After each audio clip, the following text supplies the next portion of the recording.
Welcome back to the course. Today we delve into a very important chapter which deals with child safety in physical education.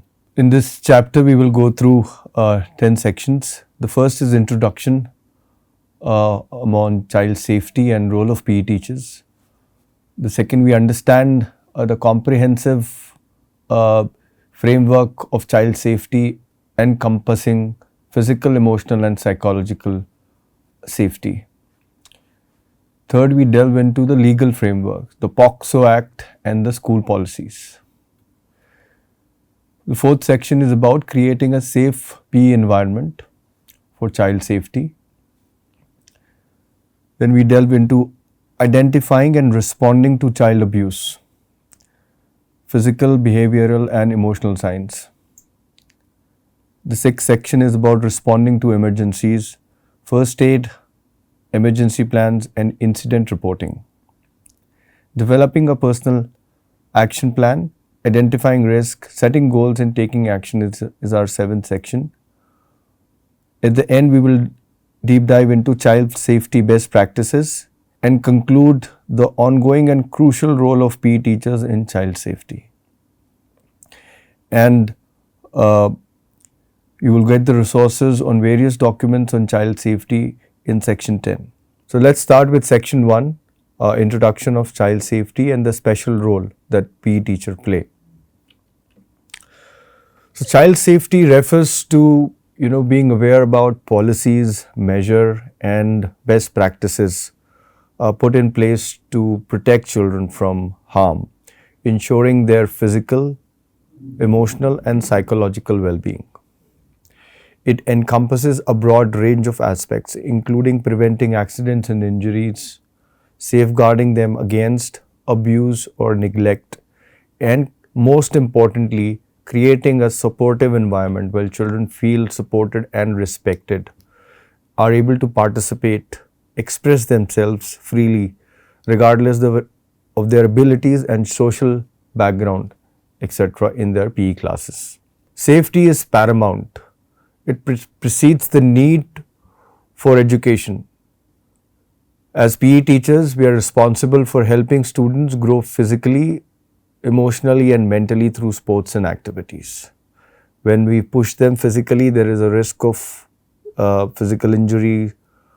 We are involving them into competitive matches, a lot of team games where a lot of emotions come out, and that's where we interact with them, we provide feedback, we criticize them, we try to improve them, and that's where the risk lies for them getting emotionally and psychologically harmed. So in this training module, we will explore the principles and practices that ensure child safety in physical education. And we will also deep dive into critical laws, policies and real world examples which will help you deepen your understanding on child safety and put that into practice. So just to apprise you on the gravity of this situation, that globally over 25% of children face physical or emotional harm within their school environment. In India alone, 36% of the population is under the age of 18, which is the legal definition of a child. Schools are meant to be safe places for these children, yet thousands of cases of child abuse, neglect and injuries are reported every year, and PE teachers somehow are at the center of these issues. Another report says that there have been 50,000 cases of crime against children which occur in only educational institutions. And between the year 2017 and 20, there were 24 lakh cases of child abuse that were reported, out of which 80% of the victims were girls below the age of 14. And there are many cases which do not go reported. And hence, as PE teachers, we play a significant role in this. We spend significant time with students, both in structured and unstructured setting, informal settings, and making us a crucial gatekeepers of child safety.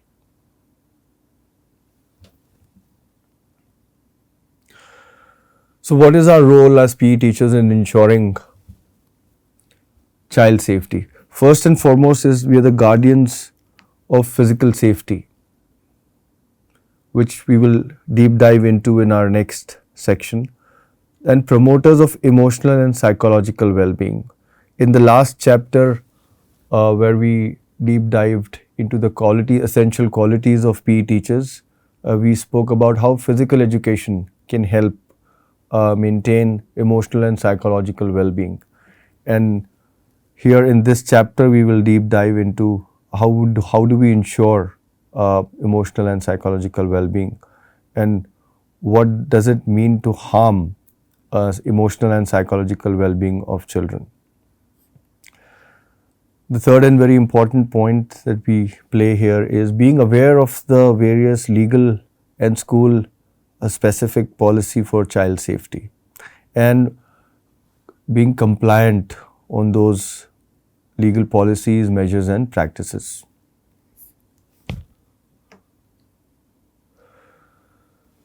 So, what is our special role? See, the nature of PE classes is such that it often fosters strong student-teacher relationships built on trust and mentorship. Students may feel more comfortable confiding in a PE teacher about sensitive matters.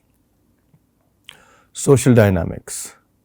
So, PE teachers are very close to social dynamics. The less structured, informal setting of PE classes can encourage students to open up more freely. PE teachers often observe students in various states of stress and exertion. This allows them to notice physical signs of abuse, neglect, or emotional distress, such as unexplained injuries, change in hygiene, sudden changes in behavior or performance. Secondly, we are experts in physical safety.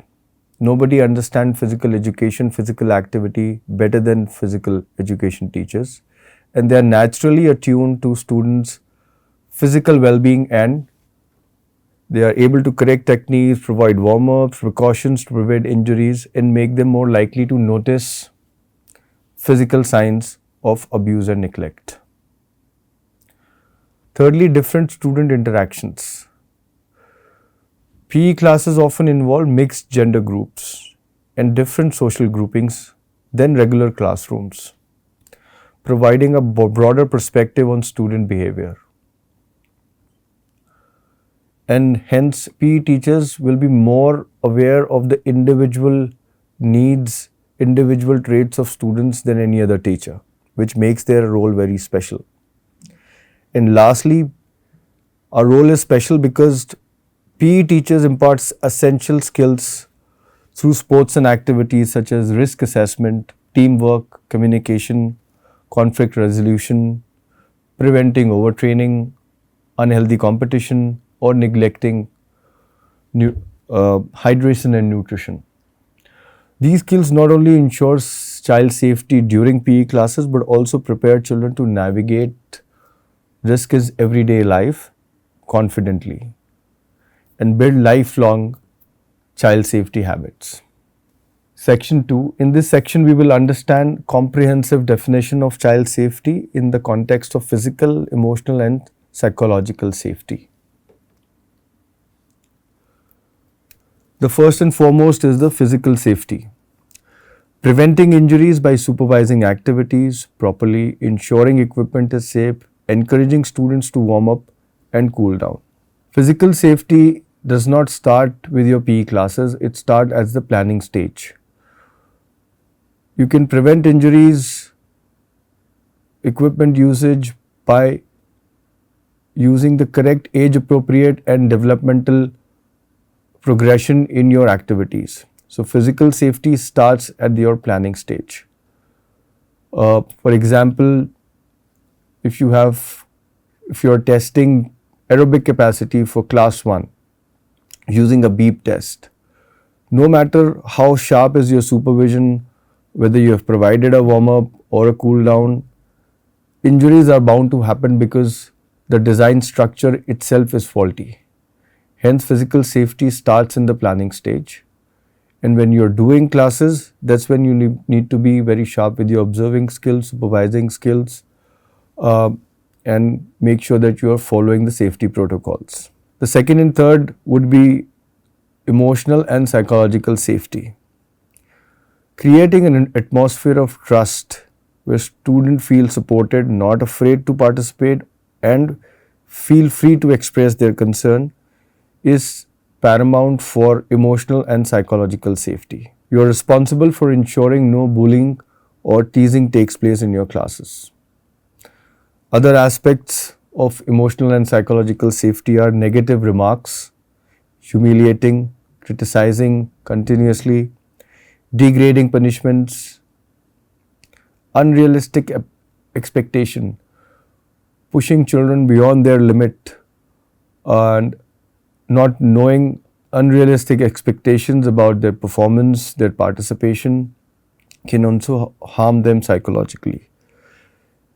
Lastly, the most important aspect of psychological emotional safety is neglect, which is often not understood by PE teachers, and hence we will go a little deeper in this topic. Physical neglect, ignoring health and safety concerns. This can include overlooking signs of illness, injury in students, or failing to address unsafe condition in the gym or in the field. So suppose you see a child with a handkerchief wrapped on his hand and you completely ignore it. You do not ask any questions, you are not concerned about it, constitutes to physical neglect. Lack of proper supervision, neglecting to provide adequate supervision during PE classes, leaving students vulnerable to accidents or conflicts. So playgrounds are being used for multiple uses these days. They are being used for annual days, special days, special events, and there's a lot of leftover from these events in terms of materials for construction and temporary construction materials. So not paying attention after such events to clear the ground, ensuring that they are safe, constitutes for physical neglect. Then denying necessary resources, failing to provide students with proper equipment. For example, you have a basketball class for grade 4 and subsequent to that you have a grade 3 coming in, but you don't make an effort to go back to the sports room and bring a softball, but you continue the next activity. It could be dodgeball with basketball, right?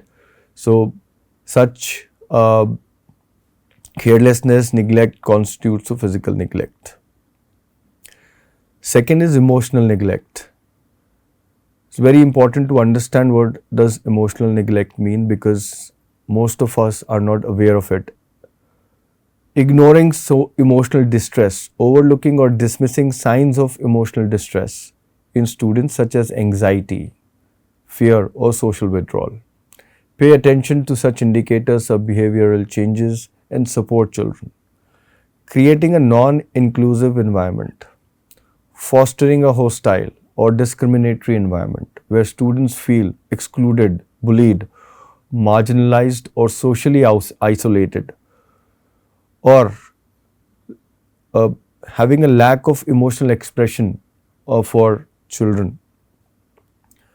For example, a child may be very enthusiastic to impress you about his or her fitness course, trying to do very hard to improve number of push-ups that he is able to do or she is able to do, and you are completely ignorant about it. You have no emotional expression, you don't appreciate. So this constitutes to emotional neglect and can harm them psychologically. The third and the last kind of neglect is instructional neglect. Again, this starts at the planning stage. Inadequate lesson planning and delivery. Failing to plan and deliver engaging and developmentally appropriate PE lessons, leading to disinterest and lack of progress in students. So, if you have not planned the activities well, if you have not thought out, if your annual operating plan is not logical or student friendly, no matter how much hard work you put in terms of your activities, children could end up being emotionally and psychologically harmed. And that could lead to decrease in motivation to participate in physical activity. Failure to monitor progress, neglecting to assess, monitor students' progress in physical fitness and skill development, resulting in missed opportunities for improvement. So, children often want to do well in physical and physical and skill assessments, but they are not aware of their scores. What is a good score? And failure to provide this information constitutes instructional neglect. It's very essential, like in academics. Uh, Students are very well aware of what is a passing percentage, what is distinction, and they don't have to really think about it. But when it comes to physical fitness scores, they need more guidance. What is a good number of laps that a grade 3 can do at his age? It could differ for boys, it could differ for girls. So providing that information is very important. Section 3, Legal Framework for Child Protection, the POCSO Act 2012. So Protection of Children from Sexual Offences Act, a comprehensive legal framework that safeguards children from all forms of sexual abuse. As PE teacher, you must understand this act and how it applies to your role. Let us go through the key provisions of the POCSO Act. First is the definition of the child. Any person under the age of 18 is considered as a child. Second is mandatory reporting. All of us are under this notion that if we have not done anything, we are outside any legal obligation. But that is not true. In fact, mandatory reporting is part of POCSO Act, and if you suspect a case of abuse, or if a child discloses to you about abuse that he has or she has gone through, it is your legal obligation to report it immediately. Failure to report can lead to legal consequences. So this is a very important aspect of the Act, that reporting comes under legal obligation. So you have to be very vigilant about your colleagues. If you see anything which risks child safety or abuse, you need to report it immediately. Then there is a special child-friendly procedures in the POCSO Act, and in the document provided in Section 10, you need to go in detail and see what are the provisions and how can you help them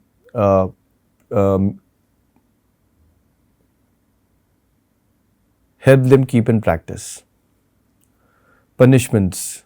The POCSO Act reinforces strict penalties for sexual harassment, assault, exploitation, and also, as we covered, for not reporting incidents. As PE teachers, we need to understand these provisions in depth. Your position involves close interaction with students, as we have seen in Section 1, and it's our duty to be vigilant about signs of abuse and to act in accordance with the law. Anti-child abuse policies in schools. The Act also requires every school to implement a robust anti-child abuse policy. This policy must detail clear procedures for reporting, preventing, and addressing cases of abuse. As PE teachers, you must be familiar with your school's specific protocols and know exactly what to do in case of suspected abuse. So child sexual abuse includes a variety of sexual offences, including sexual assault, sexual grooming, and sexual exploitation. Assault is defining offences which an adult touches a child for the purpose of sexual gratification. Sexual grooming defines a social conduct of a potential child sex offender who seeks to make a minor more accepting of their advances. For example, in an online chat room. So you have to be very careful. Do not engage with children on social media handles, on WhatsApp, and other forms of personal communication. and discourage children if you see advances from children to sending you a connection request, friend request on social media handles. You have to deal it very professionally. Ensure that this is being announced through formal channels, and you are not dealing this on a daily on a one-on-one basis in a private manner. The third form of sexual abuse is sexual exploitation, a term defining offenses in which an adult victimizes minor for advancement, sexual gratification, or profit.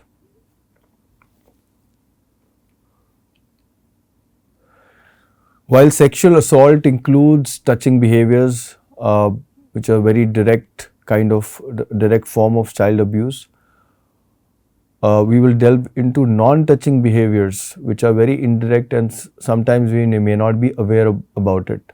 So it is very important to understand non-touching behaviors in order to safeguard child safety. First is encouraging a child to watch or hear sexual acts either in person or lowering the bars of privacy. Looking at a child sexually, exposing one's body sexually, watching a child in a state of nudity, such as while undressing, using the bathroom with or without child's knowledge. An adult making suggestive comments to the child that they are sexual in nature. Commenting on sexual development of a child. Encouraging or forcing a child to read, watch pornography, giving pornographic material to a child. So ensure that you understand all these points very well, and most of it are linked to your phone usage. So even if you are using your phone in privacy, but if children are around and they happen to look at your phone, it will constitute to non-touching behavior and child abuse. So please ensure that you have a very strict routine as far as mobile usage is concerned in your schools. Now, how do you apply POCSO Act and anti-child abuse policy in PE classes? How do you integrate child safety laws and policies into everyday PE classes? By familiarizing yourself with the policy. The first and foremost step is to read through the policy in depth, the POCSO Act, and as well as the school-specific child abuse policy. Make notes for each pointers. Where do you see gaps in your PE classes, and how do you ensure to keep them compliant? Create safe routines. As we had discussed in the planning stage as well, building routines on things which are required to be done in every PE classes, like checking equipment, ensuring supervision, fostering communication with students. You have used your student notice board, the notice board around your PE classes to state these routines so that they are not missed in a single PE classes. Engage with parents and guardians. Make sure parents are aware of the safety measures you have in place. Let them see the efforts that you're putting in child safety. Sometimes accidents do happen, but the effort that you put in towards child safety will be visible to others, and you will be more forgiving in terms of when an accident happens, not because of your negligence or carelessness, but it was bound to happen. Sometimes they happen. So encourage to share any concern or observation about their child's behavior, so you could include them in your safety protocol, and have individual plans for child safety.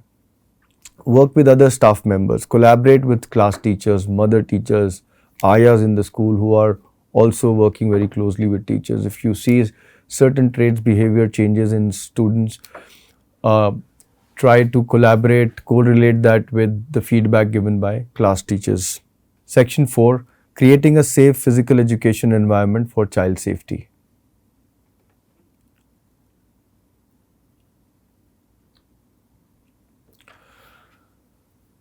The first and the obvious is the physical safety in PE. Physical safety is the most visible concern in PE classes.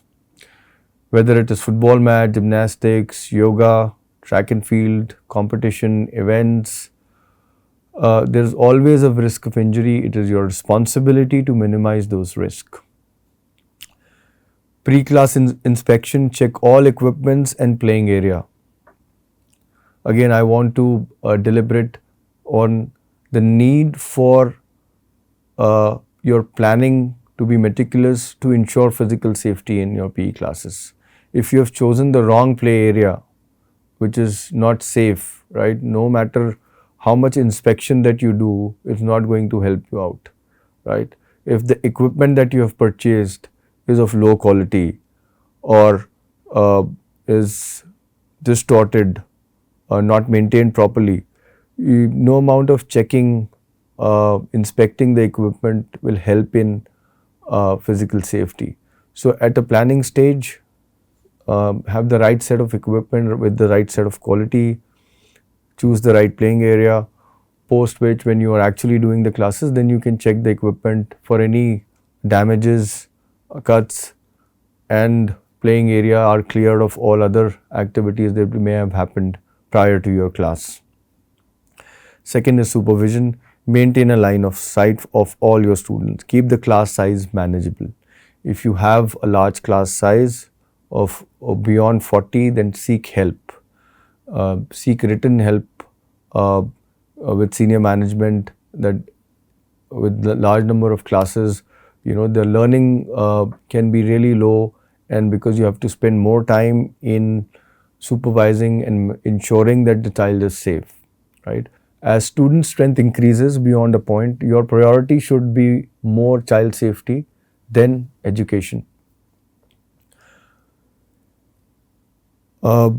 Always keep PE classes a priority. There could be a messages coming in from different staff to you, but when you're in a PE class, please ensure that you are not attending to any other people, staff members, mobile phones. Your priority should be your PE classes. Safety protocols, which is warm up and cool down. Incorporate proper warm up and cool down exercises in your classes. Have different time of warm ups for different type of activities. Again, in the planning stage, you have to categorize your lesson plans as light activities, moderate activities, or vigorous activities.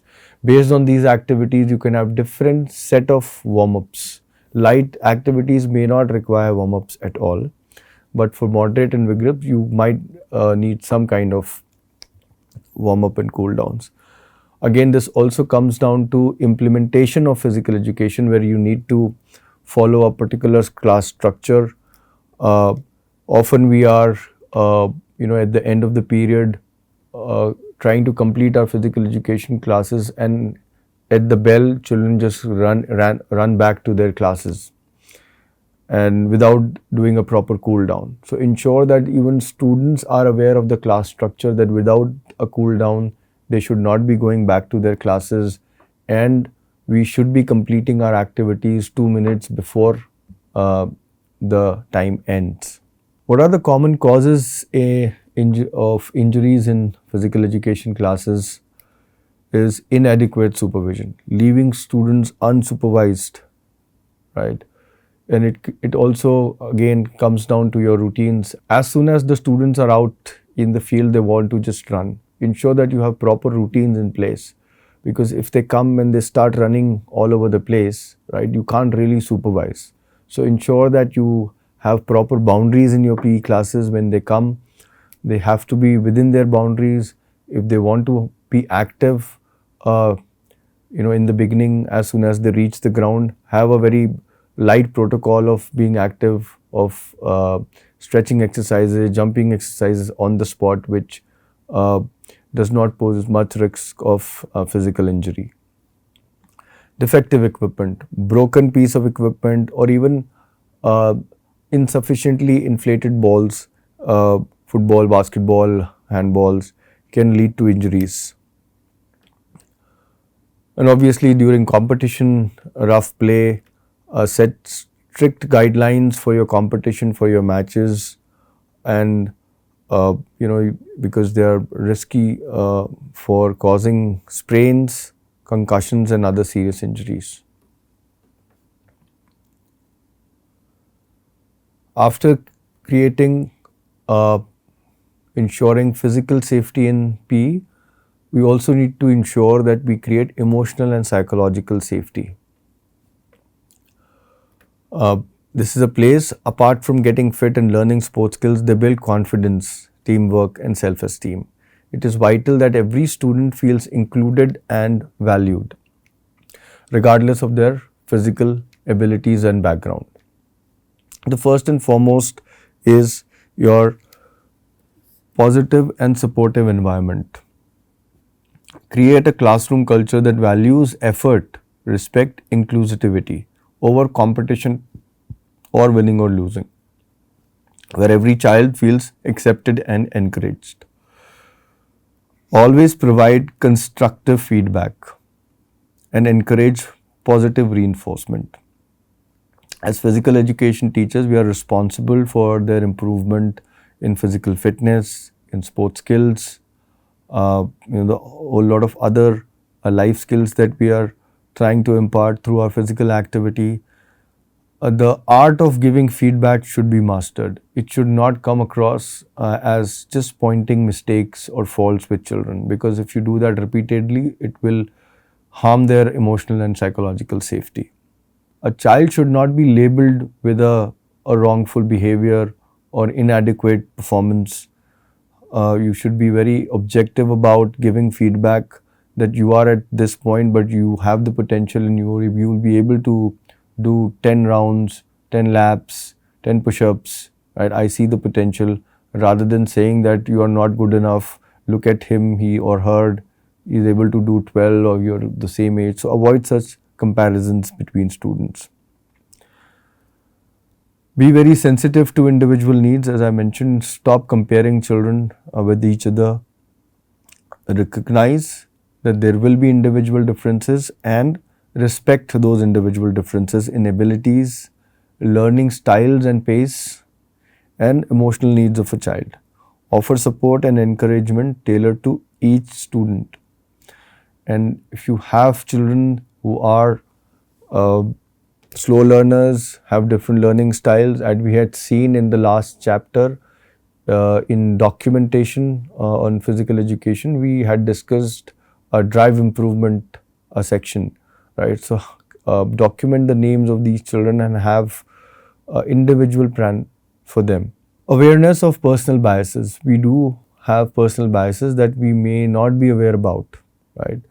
So reflect on these personal biases, stereotypes that may influence interactions with students, ensuring fair and equitable treatment for all. So you have played football and you are naturally inclined towards children who like football.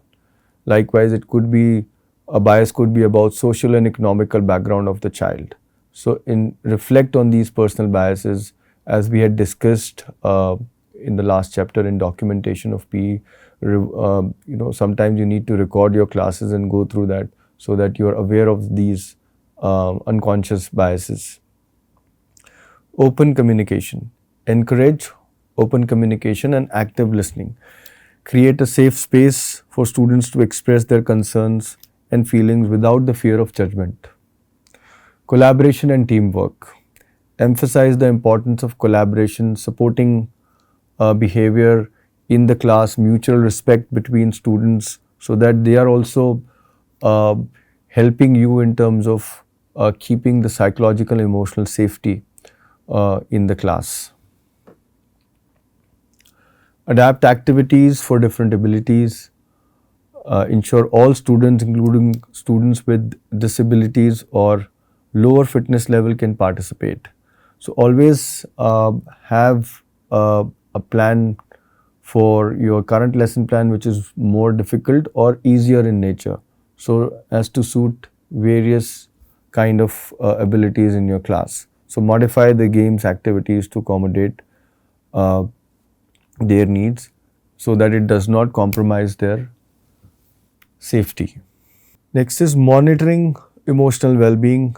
Be aware of the signs of students may show when they are emotionally stressed, If a child seems withdrawn, not participating, upset, not talking, something, deviating from their usual behavior in classrooms, and always uh, ask questions, probe questions, and be a support to them. And obviously report this to the class teacher and discuss this incident with class teacher if you find any uh, signs of distress in a child.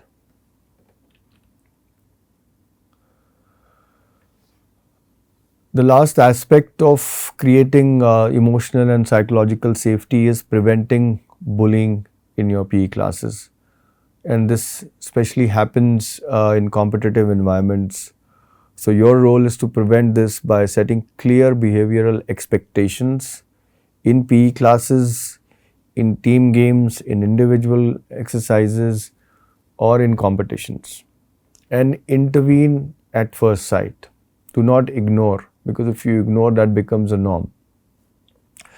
So establish clear rules against bullying, teasing, and excluding others. Intervene immediately if you witness bullying. Address it immediately by speaking with students. If the situation is serious, follow your school's protocols for reporting bullying. Encourage teamwork. Group activities, cooperative games, which promote collaboration rather than competition. Rotate team members to ensure all students have the opportunity to play and interact with different peers. This will ensure that bullying does not occur in your PE classes. Section 5, identifying and responding to child abuse in physical education classes. So identifying abuse is critical, especially in PE setting, while children may display behavior, emotional symptoms more openly. So the common signs to look for are physical indicators, unexplained bruises, cuts, or injuries that a child cannot explain or does not explain, or you are not aware about it. Behavioral changes, sudden withdrawal from physical activity, conversations, anxiety, aggression, or fear around certain individuals. So spot these traits and collaborate with other teachers to ensure that you have enough information on these behavioral changes. You could also analyze their academic scores if a recent exam has happened, because that will also take a hit if they are psychologically harmed. Thirdly is reluctance to participate in PE classes, collaborate with other teachers. Are they participating in co-curricular activities, and they suddenly become disinterested or avoid activities altogether. How do you respond once you have identified traits, indicators for physical, emotional, and psychological abuse? After recognizing, it is very essential that how do you respond. So the POCSO Act, as we have seen earlier in this chapter, mandates that any suspicion of abuse must be reported immediately. So follow your school's child protection policy closely and document the incident. Ensure that the child is protected while the case is being handled. So remain calm. If a child confides in you, listen carefully and be supportive. Reassure them that they are safe. Do not investigate yourself. That is not your job. Your role is to report. So leave the investigation to the appropriate authorities. Don't indulge in individual interactions, gossips on this incident unless the investigative authorities have concluded. Follow your school's reporting procedure. The designated person should be informed first and immediately. Document the conversation and maintain confidentiality. Let's take a couple of questions here. What is the most important step to take before beginning a PE class to ensure physical safety? Let students play freely, conduct a thorough inspection of equipment, review last week's lesson plan, or ensures there is enough water for students.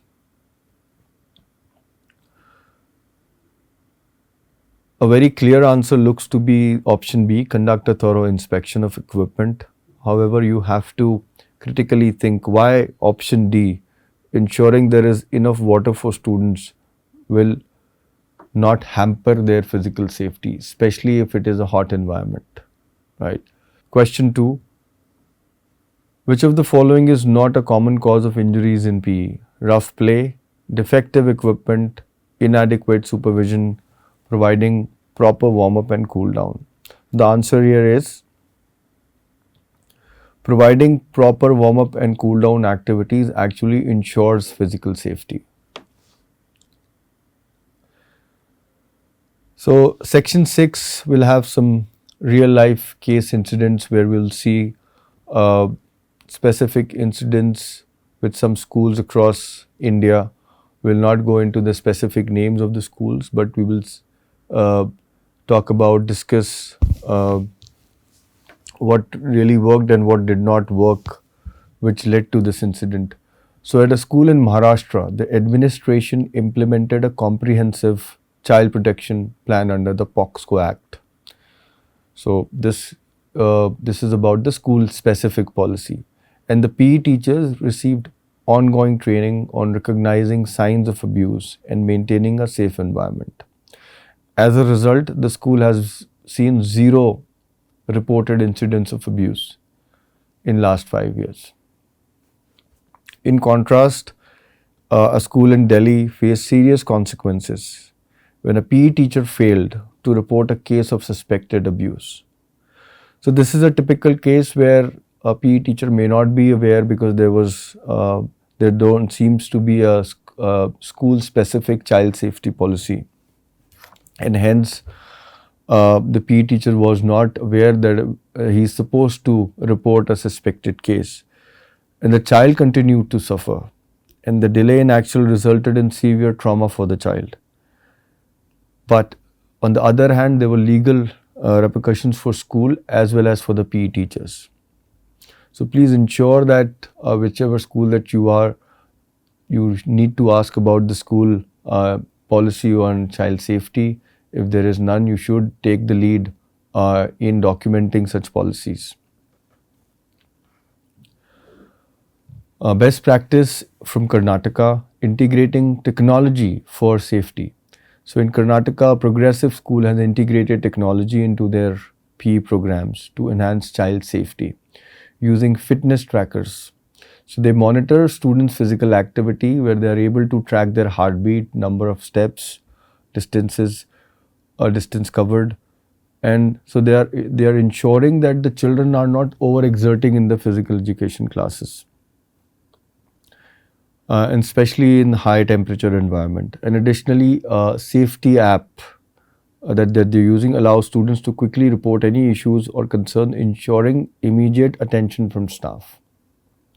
So very good example of having technological intervention in physical education classes. Another example could be having a camera in the playing area. This ensures that there is clarity in the behavior and in the scenario of a incident that they could happen, at least you are able to safeguard and able to show that you had followed the necessary safeguard measures in your classes, and the accident happened does not owe to you. Case incident 4, a violation in Rajasthan, a lack of policy leading to incident. A school in Rajasthan unfortunately faced a severe incident where the absence of a clear child safety policy resulted in students sustaining a serious injury during a PE classes. The lack of proper supervision, failure to follow basic safety protocol led to this preventable accident, highlighting the critical importance of having and adhering to comprehensive safety policies. So again, the stress is having a child safety policy in the school, and if it is not there, then you should take a lead in documenting such policies.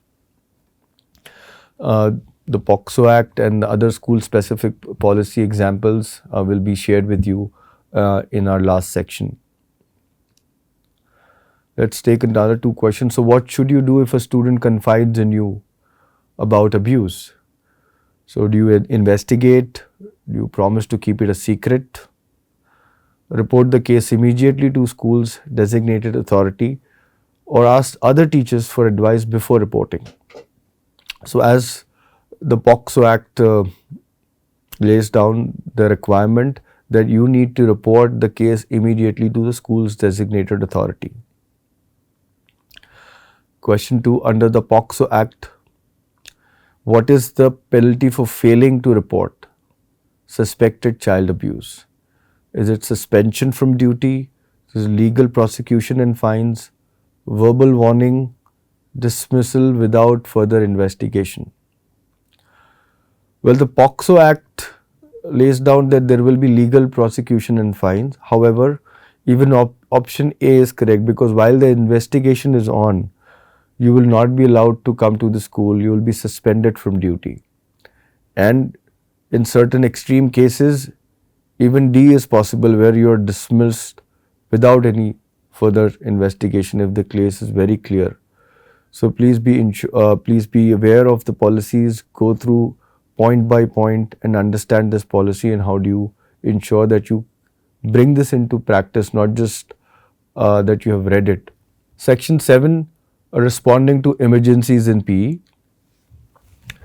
So handling physical injuries. So accidents happen even when we take every precaution. So being prepared for emergencies is very critical. As a PE teacher, you should know basic first aid. You should know basic first aid, on which we have a dedicated chapter, and you will deep dive into first aid. And so you should have a plan for dealing with injuries and emergencies. So first aid basics: know how to treat minor injuries like sprains, cuts, bruises. Ensure that this is reported to class teacher, to parent immediately. And how to stabilize more serious injury until professional help arrives.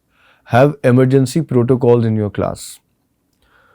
So when an injury happens, there usually a chaos when everybody is trying to help. Every child is running here and there trying to do their bit, informing others to get help.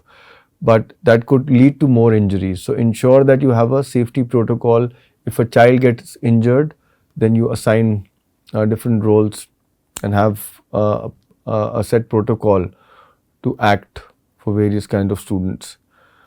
Again, incident reporting, whether it is a physical injury or suspected abuse, all incidents should be reported and documented promptly and accurately as per your school policy. In the emergency protocol, we were talking about roles and responsibilities. So define who is responsible for what during an emergency. So suppose an injury happens in your physical education classes. You could assign the class monitor to go to the reception and inform, so that in turn she could inform the medical staff to provide immediate attention while you are attending to the injured child. There could be another where another child could go to the classroom and inform the class teacher, who could in turn talk to the medical staff and inform parents. So assign different roles and responsibilities, and you could make the children sit once this incident happened, because if everybody is trying to run around, then there could be additional physical injuries. Communication channels. Establish clear lines of communication. Ensure that all staff know how to quickly reach each other and external emergency services. So have these numbers saved on your phone. In case of your absence, ensure that a child knows the route to go to the right person and raise this issue. In case of emergencies, review and practice evacuation routes with students. So whatever is your emergency protocol, whatever is the roles and responsibility that you have assigned, do a mock routine practice with your class, so that in case of emergency they are very well conditioned and are not in a chaotic state to carry out those roles and responsibilities. Section 8, developing personal action plans. So it's very important that after gaining knowledge and becoming aware of all those policies, measures, and practices, how do you create a individual personal action plan based on your school context? So that is absolutely necessary. So keep all the important key considerations, the practices, safety measures that we have discussed, and now identify potential risk in your PE classes.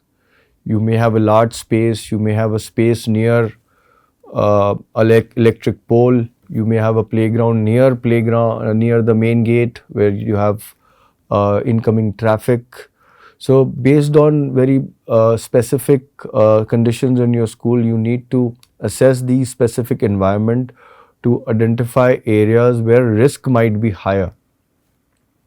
It could be certain sport, equipment, facilities, as I mentioned, infra, specific class or specific group of students, right? It could be, the focus could be on girls' safety. Then set clear safety goals and outline the steps that you will take to succeed. So define what you aim to achieve in terms of child safety after assessing the specific school environment that you're working in. And then what are the steps that you could take to reduce injury rates, prevent bullying, or ensuring compliance with legal requirements. At frequent intervals, you need to review these steps. Where have you reached in terms of your goals, and update senior management, take help from your PE network to ensure that you also get to know the good practices happening in your PE network around schools pan India. Then be innovative in terms of child safety. One of the ideas that a PE teacher had implemented was a child leadership initiative. The objective was to involve child in promoting a safer school environment, where they had established a committee led and managed by students, where students can share ideas, contribute to safety in PE classes, help reinforce safety measures along with you. There could be some school student leaders who can help you reinforce these measures, and that could be extended outside the PE classes and to contribute to overall child safety in school. As you can see, there is an example of, there are 4 examples where PE teachers are involved, are at the center of these child abuse cases, and that reinforces the need to be aware of the policies, measures and practices and include them in your PE classes. So concluding this, as we have seen, it's very important that we understand our critical role in child safety. We are placed somehow, in a very crucial position. We are very close to children when they are exhibiting various emotions. The nature of PE classes is such that they are more comfortable sharing, their inner emotions with PE teachers, which enables us to spot psychological, emotional abuse easily. So ensure that you have an ongoing commitment towards creating this positive environment where children keep sharing, are open about talking about their concerns and emotions. Stay informed on the legal requirements, keep yourself updated on these policies. Continue to improve your supervision skills, planning and teaching methods. So the most important point, to take away is to create an inclusive and supportive environment. Remembering that before education, safety is paramount, and safety is in physical, emotional and psychological well-being. So this concludes our chapter on child safety. These are the additional resources that you can refer to, which is your POCSO Act documentation, national child safety standards. There will be a few um, school specific policy that will be shared, and we will be also sharing activities so that you are able to design a school specific individual plan for child safety in your schools. So thank you for attending this chapter on child safety.